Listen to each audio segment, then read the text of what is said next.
The Sioux City man charged with taking part in the riots at the U.S. Capitol last January is pleading not guilty. 6 states now have more than 75% of their populations fully vaccinated. So I went to the Y pretty early this morning and I had my Crocs on and I didn't have socks on yet. And that was a big mistake. The U.S. is cutting off Russia financially and imposing export controls. President Biden addressed Americans today, laying out his plans. Federal regulators are blocking efforts by the oil industry to avoid blending ethanol into American gasoline. Thanks for joining us tonight. I'm Katie Copple. This accident happened about 4 o'clock, a little after. We're at about 900 Cunningham Drive on a bridge. I'm going to step out of the way so you can see this. Despite the pandemic, Sioux City is seeing a boost in tourism and the economic impact to prove it. So I have a feeling I'm going to need both my hat, my coat, and my gloves tomorrow. I don't know about that, but I've got a pork chop and a glove. I mean, we're forgetting the sticks here at the Plymouth County Fair. So I feel like Mother Nature is throwing a temper tantrum tomorrow. So I'm here at Dega's in Dakota City for their Jack's Jackal Burger. Now this thing is a beast. This may be the biggest burger I've ever tried in my life. Both of Iowa's U.S. senators also speaking about their bill today, with Senator Joni Ernst saying resources intended for communities in Iowa should go to communities in Iowa, plain and simple. And Senator Chuck Grassley adding, affordable and accessible housing remains an issue in rural communities across the country, including in Iowa. Our Rural Housing Accessibility Act will help ensure low-income Americans, particularly in rural areas, have access to resources intended for their communities. New tonight, a business on Sioux River Road near Stone State Park is gutted by fire. That blaze broke out just before 6:30 at the business near the intersection with Malloy Road. Firefighters had to cut their way into the building to get at that fire. It took them about an hour to get it fully extinguished.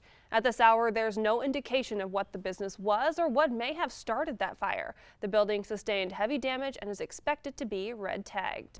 The U.S. is cutting off Russia financially and imposing export controls. President Biden addressed Americans today, laying out his plans. He says the sanctions will be just as devastating as Russian bullets, missiles, and tanks, weakening Russia.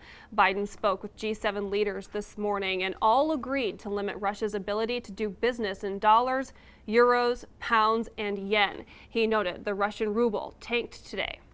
This week, we have seen the first prediction by a major bank that there will be a recession sometime in the next 2 years. High inflation and Russia's war in Ukraine are posing threats to an otherwise strong economic recovery. Sinclair National correspondent Audrey Elnashar spoke to a financial expert about what you can do to protect your money.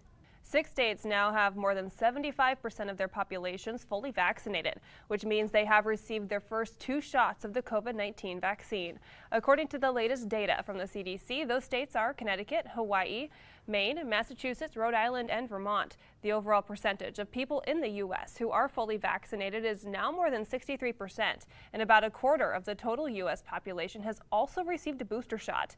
But nearly 20% of the eligible population still have not received any dose of the COVID-19 vaccine. The National Weather Service now says the large tornado that killed 6 people in the central Iowa city of Winterset was an EF4 storm. That's the second highest classification for tornadoes. It was initially reported as an EF3. The National Weather Service says the storm had peak wind speeds of 170 miles per hour and was on the ground for nearly 70 miles and 95 minutes. It's the first EF4 tornado since an October 2013 storm in Woodbury County and Cherokee counties, and it's the deadliest since May of 2008 in Parkersburg. Another tornado Saturday that killed a man who was camping in a state park near Sheraton remains an EF3 rating. Time is running out to get your taxes done. Now we're less than 10 days away from the April 18th deadline. The IRS says it sent out more than 63 million refunds so far, and the average payment is a little more than $3,200. If you haven't filed yet, you're not alone. According to one survey, almost 1/3 of Americans wait until the last minute to file. The survey also ranks the biggest procrastinators by state, with Nevada at the top, followed by Hawaii, Georgia, Alaska, and California. And Katie, what can you tell us at this hour? Diana, Larry, there's not a lot to tell right now. So this accident happened about 4 o'clock, a little after. We're at about 900 Cunningham Drive on a bridge. I'm going to step out of the way so you can see this.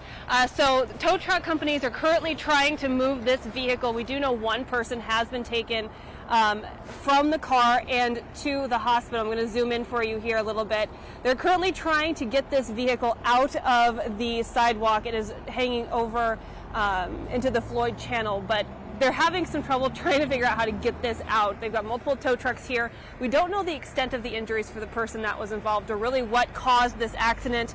I'm going to be down here until they wrap this up, and we'll be bringing you more tonight on Siouxland News at 10. Diana, Larry?